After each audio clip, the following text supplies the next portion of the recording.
katanya akan minta dulu Apa? syarat-syarat.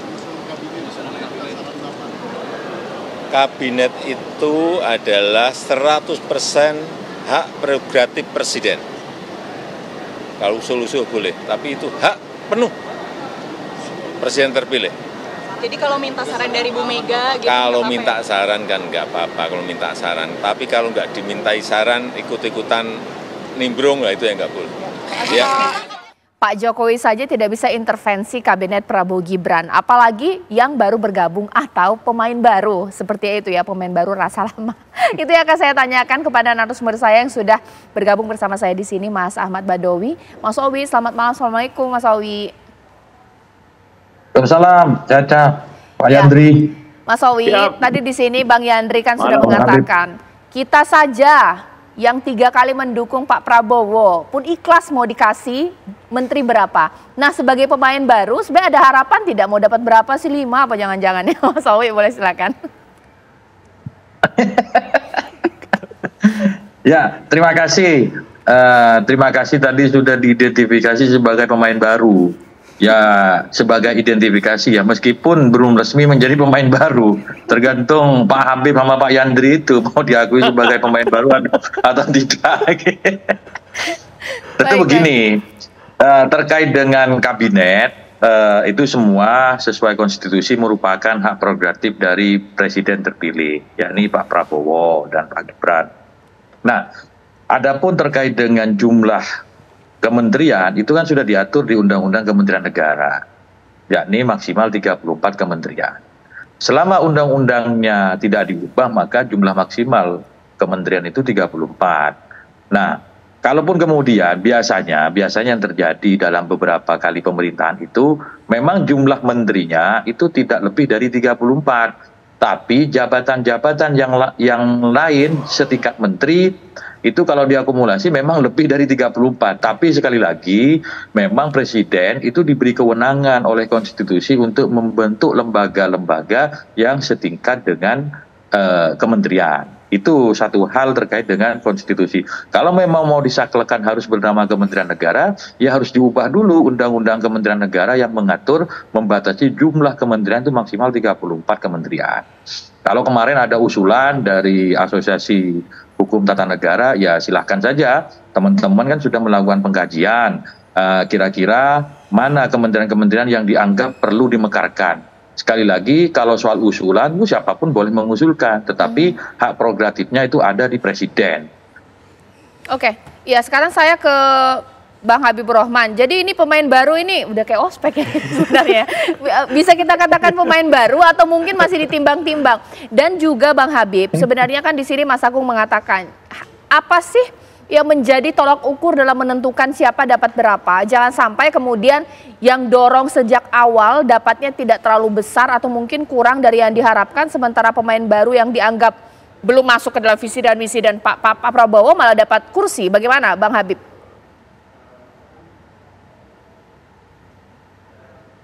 Aduh, mute dia kayaknya. Tentu teman-teman paham ya, apalagi Bung Yandri ya dan rekan-rekan PAN yang sudah 15 tahun kita dalam satu koalisi. Pak Prabowo itu kalau dalam konteks sharing itu tidak pernah mengecewakan sahabat-sahabat seperjuangannya. Coba cek ya, misalnya 2014 ketika kita waktu itu menguasai semua AKD di DPR. Saya ingat banget saat itu Pak Muzani sebetulnya berkenan jadi ketua MPR RI, ya, dan pantas juga karena Pak Golkar ya partai terbesar di koalisi sudah dapat ketua DPR. Nah, Pak Muzani diminta Pak Prabowo untuk ngalah pada saudara kami dari PAN waktu itu Pak Zulkifli Hasan menjadi ketua MPR. Begitu juga di banyak AKD, misalnya di pimpinan DPR ya terkait misalnya ada yang pengen di bidangnya Korekyu, bidangnya Polhukam ya. Pak Prabowo banyak sekali menyuruh kader-kader Gerindra untuk ngalah terhadap sahabat-sahabatnya dari koalisi gitu ya. Jadi tentu saya yakin ya ini sudah menjadi track recordnya Pak Prabowo. Bahkan konon katanya dalam konteks berbagi ini, Pak Prabowo itu sejak zaman di Kopassus dulu memang sudah seperti itu. Di internal partai politik Gerindra juga begitu. Di politik DPR begitu juga. Tentu kali ini teman-teman tidak ada yang ragu lah, ya. Yang ada pasti semua sahabat seperjuangan itu pasti akan puas, ya, akan mendapatkan lebih dari yang diharapkan dalam konteks sharing. Saya sih aku yakin kalau soal itu. Nah, tetapi memang harus diakui, ya, ada juga kebutuhan untuk mengakomodir kekuatan-kekuatan baru, ya. Kenapa? Karena kita perlu pemerintahan yang kuat dengan melibatkan sebanyak mungkin pihak. Kenapa lagi pertanyaannya? Ya itu dia, situasi geopolitik, ya, situasi politik internasional itu, dan tantangan-tantangan kita ke depan ini kan sangat kompleks. Ya, tidak cukup hanya yang kemarin bersama-sama kita saja, harus melibatkan sebanyak mungkin orang, sebanyak mungkin pihak, dan tentu dengan tidak mengganggu, ya, konfigurasi yang sudah ada. Negara kita ini kan negara besar, ya. Kalau dalam konteks berbagi itu banyak sekali yang bisa di konteks berbagi tanggung jawab dan peran, banyak sekali peran dan tanggung jawab yang bisa di sharing, ya. Dan Pak Prabowo itu ahlinya lah dalam konteks berbagi peran dan tanggung jawab itu, ahlinya itu Pak Prabowo. Jadi kalau saya sih nggak khawatir, ya. Saya yang begitu mengikut Pak Prabowo ini kan sejak 2009, ya. Saya paham banget bahwa hal-hal seperti ini sih tunggu saja pasti akan diselesaikan dengan baik oleh Pak Prabowo. Yang lama tidak akan kecewa, yang baru pun akan gembira. Kurang lebih begitu. Oke, sekarang saya ke Mas Agung. Bisa tidak sih partai-partai koalisi yang mengantarkan Pak Prabowo Gibran ini menjadi pemenang percaya dengan omongan bahwa kita tidak akan melupakan kawan, kita pasti adil, kita pasti akan membuat keluarga ini menjadi harmonis, atau mungkin ya di balik-baliknya atau di belakang-belakangnya ada bersungut-sungut juga maunya sih menteri yang itu jabatannya. Bagaimana Mas Agung? Iya, pertama Pak Prabowo memang sudah teruji, ya, ketika dia masuk dalam kabinetnya Pak Jokowi di periode kedua. Saya kira nafas rekonsiliasi waktu itu sangat kuat, dan itu yang ingin dibawa Pak Prabowo di kabinetnya sekarang, sehingga pembagian jatah yang tadi ditegaskan oleh Bang Habib bahwa ini akan menggembirakan semua, menghangatkan koalisi Indonesia Maju Plus karena ada anggota baru, akan bisa teruji dan terbukti. Tapi yang jelas begini, ini kan nggak gampang, karena memang bukan hanya partai koalisi yang harus diakomodasi, tapi juga ada arahan misalkan bagaimana Presiden Jokowi nanti memberikan orangnya, kemudian ada arahan kekuatan-kekuatan lain, misalkan di internal Gerindra misalkan, itu juga memberikan rekomendasi nama. Sehingga ini memang butuh formulasi yang sangat kompleks, pertimbangan-pertimbangan yang luar biasa sangat rigid. Karena kalau tidak, ini bisa menimbulkan disharmoni yang cukup kompleks juga di internal koalisi Indonesia Maju. Sehingga arahannya memang Pak Prabowo harus melibatkan semacam tim khusus, Mbak Caca. Tim yang memang ditunjuk agar siapapun nanti yang direkomendasikan oleh orang-orang ataupun menteri dari partai ataupun dari non-partai memang dipilih berdasarkan merit system, ya. Saya tetap berharap itu dilakukan. Kenapa? Karena ini pesan yang diharapkan oleh publik bahwa kabinetnya Pak Prabowo Gibran ini memang punya nafas untuk menjadikan Indonesia lebih baik, lebih maju. Dan tim ini saya kira urgent untuk dihadirkan agar apa? Agar siapapun namanya, seberapa banyak pun kuantitas menteri yang akan ditampilkan, apakah 34, apakah 40, itu bisa membuat orang-orangnya bisa bekerja dengan maksimal dengan Pak Prabowo, seperti itu.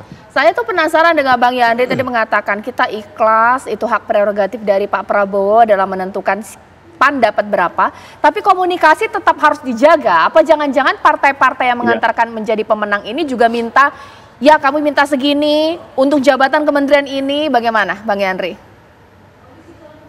Jadi gini, apa yang dikatakan sahabat baik saya Habibur Rahman tadi, betul itu. Tahun 2014, PAN itu pemenang kelima. Harusnya Bang Mujani itu ketua MPR.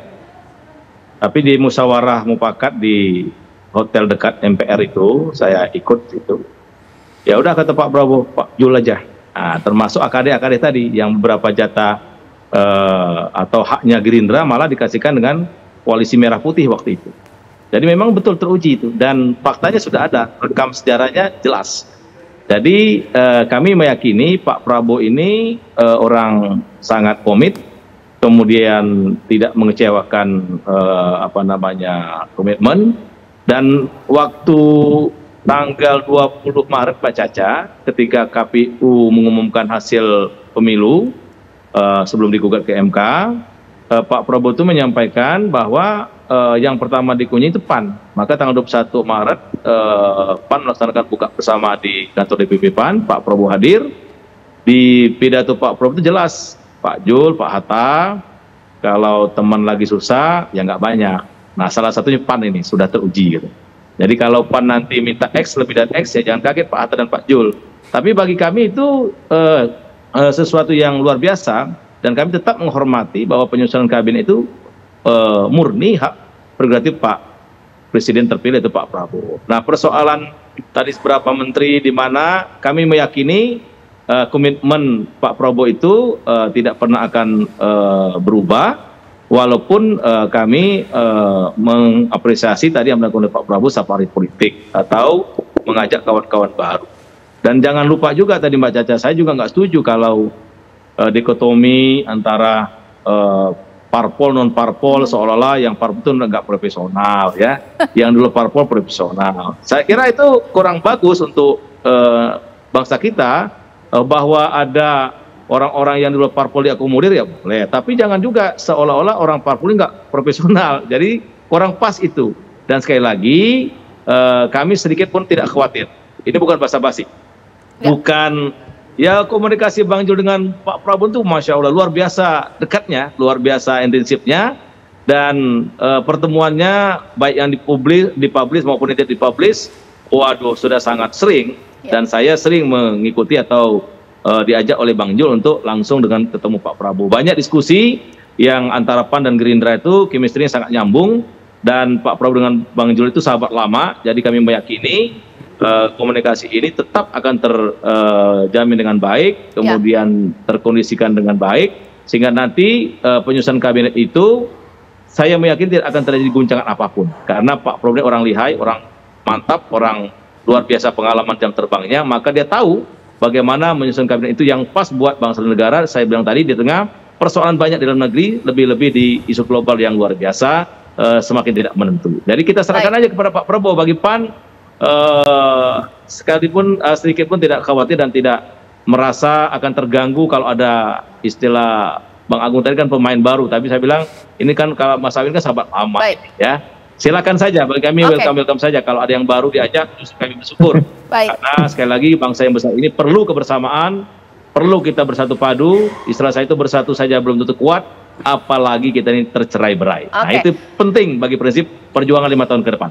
Bang Yandri, makasih loh memberikan masukan saya untuk nanti yang akan kita bahas di segmen berikutnya. Betul sekali saat ini Prabowo Gibran sedang diberondong harapan masyarakat merealisasikan janji-janji politiknya, swasembada pangan, ketahanan energi, bahkan juga ada lumbung pangan. Ini yang membuat bisa jadi Prabowo Subianto akan membentuk kabinet Zaken yang isinya adalah orang-orang ahli. Jangan-jangan partai pendukung yang tidak bisa kasih ahli dikurangi jatahnya melirik ke pemain baru, mungkinkah sesaat lagi?